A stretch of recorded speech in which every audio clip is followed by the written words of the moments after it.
नमस्ते दोस्तों, कैसे हैं आप सब? मैं आशा करती हूँ कि आप सभी खुश और स्वस्थ होंगे।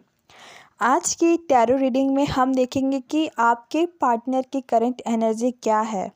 यह एक जनरल और एक टाइमलेस रीडिंग है, तो आपसे जितना रेजोनेट करे उतना ही ले, बाकी को जाने दे। यह रीडिंग सभी राशियों के लिए है, तो चलिए शुरू करते हैं। ओके, आपके पार्टनर की करंट एनर्जी से हम पता करते हैं कि ये कार्ड्स क्या कह रहे हैं।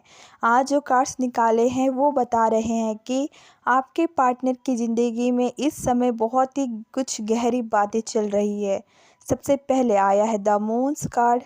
यह कार्ड्स दिखाता है कि आपके पार्टनर के मन में बहुत सारी अनिश्चितता और भ्रम है। वे शायद किसी बात को लेकर बहुत ही कंफ्यूज्ड हैं और उन्हें समझ नहीं आ रहा है कि क्या सही है और क्या गलत है। हो सकता है कि वे आपसे कुछ छुपा रहे हो या कोई बात आपसे खुलकर नहीं कह पा रहे हैं।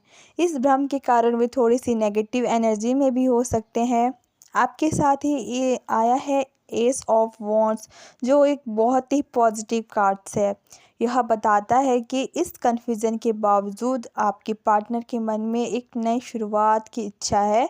वे अपने जीवन में या फिर आपके साथ अपने रिश्ते में एक नई ऊर्जा और जोश लाना चाहते हैं। ये कार्ड्स एक नई उम्मीद की किरण से है। आप बात करते हैं कुछ और भी कार्ड्स की जो इस मुश्किल स्थिति में दिख रहे हैं, जिसमें आया है the justice in reverse and the devils reverse. काना दर्शाता है कि आपके पार्टनर शायद किसी गलत काम या अन्याय से खुद को आज़ाद कर रहे हैं। हो सकता है कि वे किसी ऐसी बुरी आदत की स्थिति में फंसे हुए थे जिससे से अब वे बाहर निकलने की कोशिश कर रहे हैं।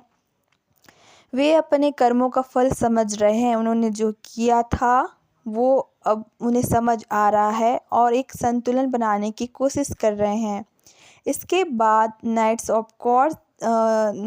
ऑफ सॉर्ड्स इन रिवर्स और डेथ इन रिवर्स के कार्ड्स बताते हैं कि आपके पार्टनर इस समय कोई बड़ा बदलाव नहीं चाहते हैं। वे किसी भी फैसले पर जल्दी नहीं पहुंचना चाहते हैं और फिलहाल चीज़ें जैसी है वैसी ही रहने देना चाहते हैं। वे जल्दबाजी में कोई कदम नहीं उठाना चाहते हैं क्योंकि वे डर रहे हैं कि इससे कोई और मुश्किलें बढ़ सकती है। अब कुछ ऐसे कार्ड्स हैं जो आपके पार्टनर की आंतरिक स्थिति और से समझते हैं। ओके, जिसमें आया है द हैंगमैन और 4 ऑफ कप्स इन रिवर्स का आना एक संकेत देता है कि आपके पार्टनर्स ने शायद खुद को एक जगह रोक रखा है। वे अपनी स्थिति और विचार कर रहे हैं और सोच रहे हैं और चीज़ों को एक अलग नज़रिए से देखने की कोशिश कर रहे हैं। वे किसी अवसर को ठुकराना नहीं चाहते हैं। शायद अब उन्हें यह एहसास हो रहा है कि उन्होंने पहले कुछ अच्छे अवसरों को छोड़ दिया था। अंत में नाइन ऑफ पेंटिकल्स का कार्ड दिखाता है कि आपके पार्टनर्स अपनी आज़ादी और स्वाभिमान को बहुत ही महत्व देते हैं। वे आत्मनिर्भर रहना पसंद करते हैं। और बॉटम ऑफ डेक में आया है S of pentacles in reverse. यह दर्शाता है कि आपके पार्टनर्स को शायद कोई नया काम या मौका मिला था जिसे उन्होंने स्वीकार नहीं किया। हो सकता है कि पैसों या करियर से संबंधित कोई ऐसा मौका था जिसे उन्होंने फ़िलहाल रोक दिया है। तो पूरा मिलाकर यह रीडिंग बताती है कि आपके पार्टनर्स की करंट एनर्जी थोड़ी मिली-जुली सी है। वे एक तरफ से भ्रम में है और अनिश्चितता में है,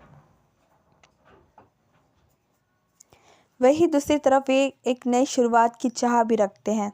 वे अपनी बुरी आदतों से बाहर निकलना चाहते हैं और जीवन में स्थिरता लाना चाहते हैं। वे फ़िलहाल कोई बड़ा फैसला नहीं लेंगे और सोच समझकर ही आगे बढ़ेंगे। ये कार्ड से ऐसा नज़र आ रहा है। अब देखते हैं कि एंजल्स आपको क्या गाइडेंस देना चाहते हैं, क्या मैसेज देना चाहते हैं। तो उनका मैसेज वही है कि आपके पार्टनर्स के लिए सबसे बड़ा गाइडेंस मैसेज ये है कि उन्हें सत्य का सामना करना चाहिए। जो सच है उससे उसका सामना करना चाहिए। उन्हें अपने डर और भ्रम को पहचान कर उससे बाहर निकलना होगा। अगर वे अपनी आंतरिक इनर वॉइस पर भरोसा रखते हैं और बदलाव को अपनाते हैं तो वो जल्द ही अपनी ज़िंदगी में शांति और संतुलन पालेंगे। यह एक बहुत ही शक्तिशाली मैसेज है और जो उन्हें इस समय की मुश्किलों से बाहर निकलने में मदद करेगा। तो दोस्तों, यह थी आपकी पार्टनर की करंट एनर्जी। मुझे उम्मीद है यह आपके लिए मददगार साबित हुई होगी। अगर आपको यह रीडिंग पसंद आई हो तो इस वीडियो को लाइक करें, अपने दोस्तों के साथ शेयर करें और मेरे इस चैनल को सब्सक्राइब करना ना भूलें ताकि आप ऐसी ही रीडिंग देख सकें। मिलते हैं अगले वीडियो में, तब तक के लिए अपना ध्यान रखें। Bye bye.